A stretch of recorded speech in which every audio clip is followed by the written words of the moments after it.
Hi everyone, welcome to Gagan story time. आज की हमारी स्टोरी है मम्मी जी पापा जी आप लोग मेरे कमरे में क्या कर रहे हो। मैं घर से बाहर क्या गई। आप दोनों की इतनी हिम्मत के आप दोनों मेरे कमरे में आकर बैठ गए। झुंझलाते हुए बोली नीतू। नीतू की सास अलका जी बोली, बहू हमारे कमरे का एसी काम नहीं कर रहा था। तुम्हारे पापा जी को बहुत बेचैनी और घबराहट महसूस हो रही थी, इसीलिए हम तुम्हारे कमरे में आकर बैठ गए। तुम घर में थी नहीं, वरना तुमसे पूछकर ही हम तुम्हारे कमरे में आते। नीतू ने तुरंत एसी का रिमोट लिया और एसी बंद करते हुए बोली, गांव में कभी देखा भी नहीं होगा आप दोनों ने एसी, और जहां बेटे के पैसे लुटाए जा रहे हो। बिजली का भी बिल आता है मम्मी जी पापा जी, जो कि आपका बेटा भरता है। आप लोगों को क्या काम है, वैसे भी दिन भर घर में ही तो पड़े रहते हो, मगर आपके बेटे को तो रोज बाहर कमाने जाना पड़ता है, तभी तो हम सभी के खर्चे निकलते हैं। मगर आप लोगों को तो बस हमारे खर्चे बढ़ाने आते हैं। आप जैसे अनपढ़ लोग गांव में रहने के ही लायक हो। आप लोगों ने शहर की चकाचौंध क्या देख ली, लग गए पैसे उड़ाने। जय सब जो आप लोग देख रहे हैं इस घर में सब आपके बेटे की मेहनत का है। इसीलिए आइंदा से एसी या किसी भी महंगी चीज को हाथ लगाने से पहले सोच लीजिएगा, और मेरे कमरे में मेरी इजाजत बिना कभी मत आइएगा। मेरे कमरे में मेरा कीमती सामान पड़ा हुआ रहता है। अलका जी बोली, बहू कम से कम तुम मेरा नहीं तो तुम्हारे ससुर जी का इज्जत का ही लिहाज कर लिया करो। जरा इनकी उम्र तो देखो, कब से कुछ भी बोले चली जा रही हो। हम थोड़ी तुम्हारा कीमती सामान चुरा लेंगे। तुम हमारे लिए इतनी बुरी सोच क्यों रखती हो, इतने कड़वे शब्द बोलती हो कि हमारा दिल शलनी शलनी हो जाता है। हम थोड़े दिनों में वैसे भी गांव वापस जाने वाले हैं, इसीलिए थोड़े दिन शांति से गुजार लें। नीतू बोली, थोड़े दिनों के बाद क्यों, कल ही चले जाओ। मैं भी आप लोगों की सेवा नहीं कर सकती। वैसे भी जब भी आप लोग आते हो मेरा पति नहीं रहता, आपका बेटा ज्यादा होता है। इसीलिए मैं तो यही चाहती हूँ कि आप लोग वापस गांव चले जाइए। खैर, गांव जाना हो तब जाना, फिलहाल तो मेरे कमरे से चले जाओ। अलका जी और पति मोहन जी इतना सा मुंह लेकर अपने कमरे में आ गए। बेटा रोहित बहुत सालों से माता पिता को गांव से शहर आने के लिए जोर दे रहा था, मगर जब अलका जी और मोहन जी गांव से नहीं आए तो इस बार वह खुद ही उन्हें गांव लेने आ पहुंचा था। अब के अलका जी और मोहन जी ने भी बेटे की जिद के आगे घुटने टेक दिए और वह रोहित के साथ शहर आ गए। ऐसा नहीं था कि वह पहली बार शहर आए थे, इससे पहले भी वह एक बार रोहित के अति आग्रह पर शहर आ चुके थे। मगर नीतू जो के शहर की आधुनिक विचारों की लड़की थी, वह रोहित के माता पिता को कभी अपना समझ ही नहीं पाई।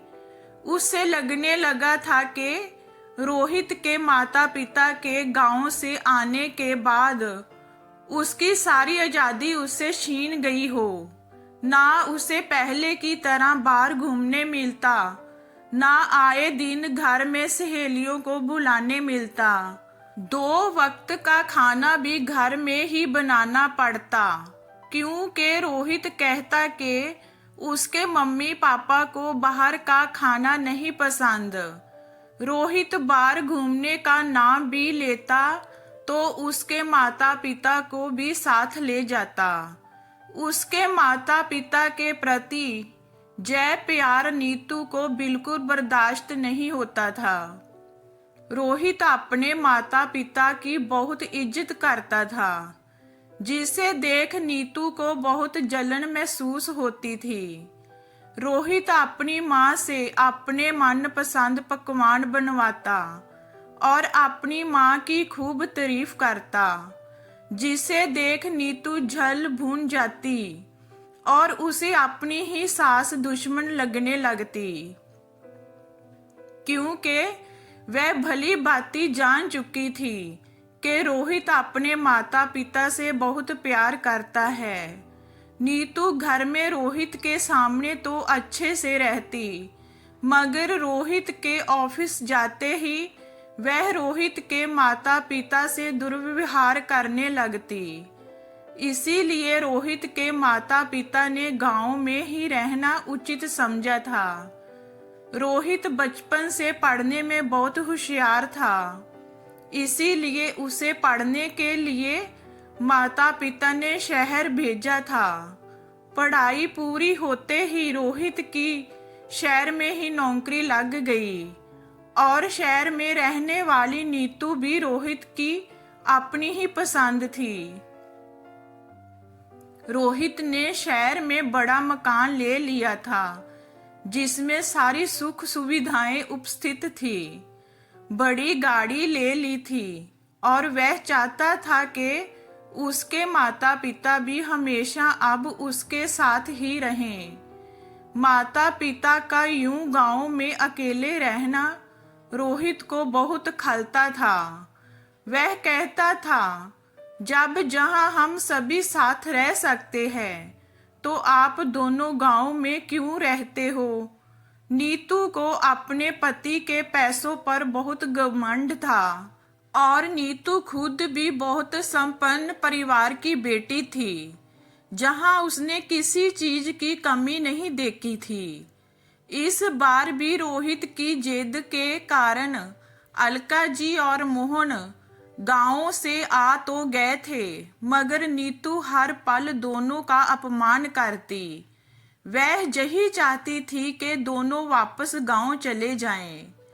अलका जी और मोहन जी बेटे रोहित को बहू की हरकतें बताकर पति पत्नी में कलेश उत्पन्न नहीं करवाना चाहते थे, क्योंकि दोनों जानते थे कि रोहित को जब पता चलेगा कि बहू घर में दोनों का अपमान करती है तो रोहित का दिल टूट जाएगा। रोहित तो हमेशा दोनों को अपने पास ही रखना चाहता था, मगर नीतू उसे तो सास ससुर फूटी आंख ना सुहाते थे। एक दिन रोहित अपने कमरे में तैयार हो रहा था तो उसे नीतू की आवाज आई। नीतू अलका जी पर चिल्ला रही थी, मम्मी जी, आप गांव के लोगों को जब समझ नहीं होती है तो काम क्यों करने जाते हो। आपको मशीन में कपड़े लगाने किसने कहा था। आपको हैंड वॉश की बोतल और कपड़े धोने वाले लिक्विड की बोतल में फर्क नहीं समझ आया तो आपने मशीन में हैंड वॉश की बोतल में से ही लिक्विड डाल दिया। मैंने कितनी बार कहा है कि हमारे घर की महंगी महंगी चीजों को हाथ मत लगाइए। रोहित ने जब नीतू का अपनी माँ के प्रति जय बर्ताव देखा तो उसे सहन नहीं हुआ और वह गुस्से में बोला, नीतू जे, तुम किस तरह से बात कर रही हो मेरी माँ से। बड़ों से बात करने की तमीज भूल गई हो क्या। नीतू बोली, हाँ मैं भूल गई हूँ तमीज बात करने की। तुम्हारे अनपढ़ माँ बाप तुम्हें ही मुबारक हो। मैं इन दोनों को नहीं झेल सकती। रोहित बोला, नीतू ये तुम कैसी बातें कर रही हो? माफी मांग मेरी माँ से। अलका जी बात को बीच में ही रोकते हुए बोली, कोई बात नहीं रोहित बेटा, मुझसे गलती हो गई। तू बहू को मत डांट, आगे से मैं ध्यान रखूंगी। नीतू बोली, जब मैंने कोई गलती करी ही नहीं तो मैं क्यों माफी मांगूं? रोहित, मैं बहुत दिनों से इन दोनों को अपने घर में बर्दाश्त कर रही हूँ, मगर अब चीजें मेरी बर्दाश्त के बाहर हो चुकी है। तुम इन्हें गांव में ही क्यों नहीं रहने देते हो? बार बार हमारे घर क्यों बुलाते हो इन्हें? रोहित बोला, जय हमारा घर क्या लगा रखा है तुमने? इस घर पर मेरे माता पिता का भी उतना ही अधिकार है जितना तुम्हारा, समझी?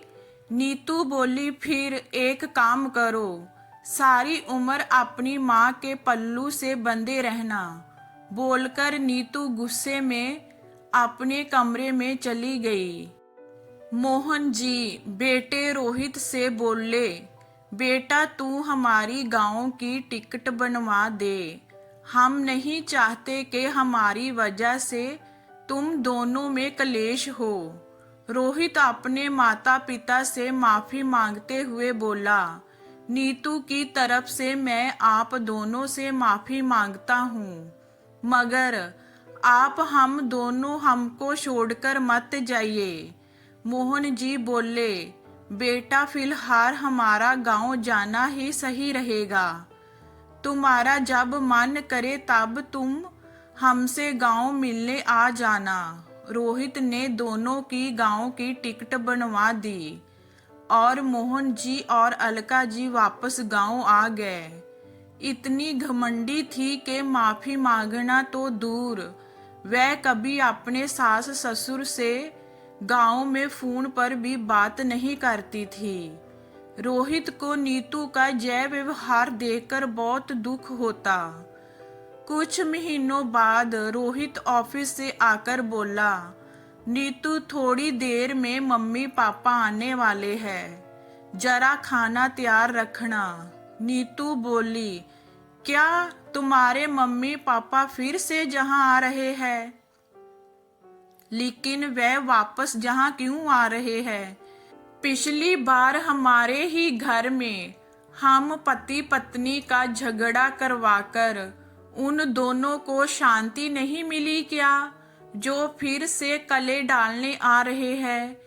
एक काम करो, तुम उन्हीं को रखो, मैं चली हमेशा के लिए अपने मायके। बोलकर नीतू बैग में अपने कपड़े भरने लगी। थोड़ी देर में डोर बेल बजी। नीतू ने दरवाजा खोला तो देखा सामने उसके मम्मी पापा सूटकेस लिए खड़े हैं। नीतू बोली, मम्मी पापा आप लोग?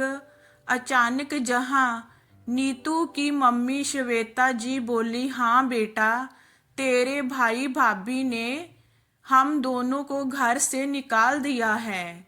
हम दोनों तो वृद्धाश्रम जा रहे थे, मगर दामाद जी को जब पता चला तो उन्होंने हमें रोक लिया और कहने लगे, मेरे होते हुए आप लोगों को वृद्धाश्रम जाने की कोई जरूरत नहीं है। आप लोग मेरे घर में मेरे साथ रहेंगे। बेटा तेरी भाभी आए दिन हम दोनों में लड़ाइयाँ कराती थी और तेरा भाई भी उसी का साथ देता था। आखिरकार दोनों ने हमें घर से निकाल ही दिया। तेरे भाई भाभी हमें बहुत ताने देते थे, फिर भी हम उसका उल्टा जवाब नहीं देते थे। दरअसल वे लोग हमारे साथ रहना ही नहीं चाहते थे। उन दोनों को आज़ादी चाहिए थी। हमने तो उन्हें किसी चीज के लिए कभी रोका टोका भी नहीं, मगर फिर भी हम बूढ़े उनकी आंखों में खटकते थे।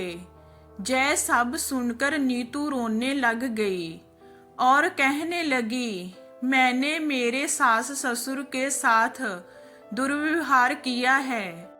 मम्मी जी, जिसकी सजा आज मुझे भगवान ने दे दी। आज जब आप दोनों के साथ भाई भाभी ने ऐसा व्यवहार किया तो मुझे मेरे द्वारा अपने सास ससुर पर किए गए अत्याचार याद आ गए। नीतू रोहित से माफी मांगते हुए बोली, आपने कभी मेरे माता पिता और आपके माता पिता में फर्क नहीं किया। मैं पैसों की चकाचौंध और घमंड में इतनी अंधी बन चुकी थी कि मैं जय भूल गई थी। हम जैसा कर्म करते हैं वैसा ही भरते हैं। मैंने तुम्हारे माता पिता के साथ अच्छा व्यवहार नहीं किया। जय जानते हुए भी तुमने मेरे माता पिता को अपने घर में पनाह दी। मैं भगवान से प्रार्थना करूंगी कि जब भी हमें बेटा हो वह बिल्कुल तुम्हारे जैसा हो, जो बड़ों का सम्मान करे। रोहित आज आपने मेरी आंखों पर बंदी पट्टी उतार दी है। रोहित बोला, नीतू, रिश्तों की अहमियत को समझना बहुत जरूरी है। जो दुख आज तुम्हें तुम्हारे माँ बाप के लिए हो रहा है, वही दुख उस दिन मुझे मेरे माता पिता के लिए हुआ था, जिस दिन वे दोनों गांव वापस चले गए थे। नीतू, बुजुर्गों को जय भौतिक सुख सुविधाएं नहीं चाहिए होती है, उन्हें तो बस प्यार और सम्मान चाहिए होता है। रोहित, आपने मेरी आंखें खोल दी है, बोलकर नीतू ने तुरंत गांव में अपने सास ससुर को फोन लगाया और रोते हुए उन दोनों से माफी मांगी और वापस जहां शहर आने के लिए जिद करने लगी। अलका जी और मोहन जी ने नीतू को माफ कर दिया। अलका जी बोली, बेटा, अगर सुबह का भूला शाम को घर वापस आ जाए तो उसे भूला नहीं कहते। तुम्हें तुम्हारी गलती का एहसास हुआ, यही हमारे लिए काफी है। रोहित बोला, देखा नीतू, मम्मी पापा ने तुम्हें तुरंत माफ कर दिया। जय बुजुर्ग लोग तो सिर्फ प्यार और सम्मान के ही भूखे होते हैं, इसीलिए जिंदगी में हमेशा बुजुर्गों की इज्जत करो। क्या पता वे लोग कब तक हमारे साथ है। तो दोस्तों, हमारे घर के बुजुर्ग हमारे घर का वह पेड़ है जिनकी शातर छाया में हम सुरक्षित हैं। जिस दिन वह पेड़ टूट जाता है, असुरक्षित महसूस करते हैं। इसीलिए हो सके तो बुजुर्गों को और प्यार और सम्मान दें, ताकि वह भी अपने शेष रहें, दिन हंसकर बिता सकें। बुजुर्गों के आशीर्वाद से ही घर में बरकत होती है, इसीलिए हो सके तो उनका दिल कभी न दुखाएं। कड़वे वचन बोलकर उनका तिरस्कार ना करें। उन्हें तो बस अपनों का साथ चाहिए होता है। आपकी क्या राय है? ये हमारी स्टोरी आपको कैसी लगी हमें कमेंट में बताइए। लाइक कीजिए, शेयर कीजिए एंड वॉचिंग के लिए थैंक यू।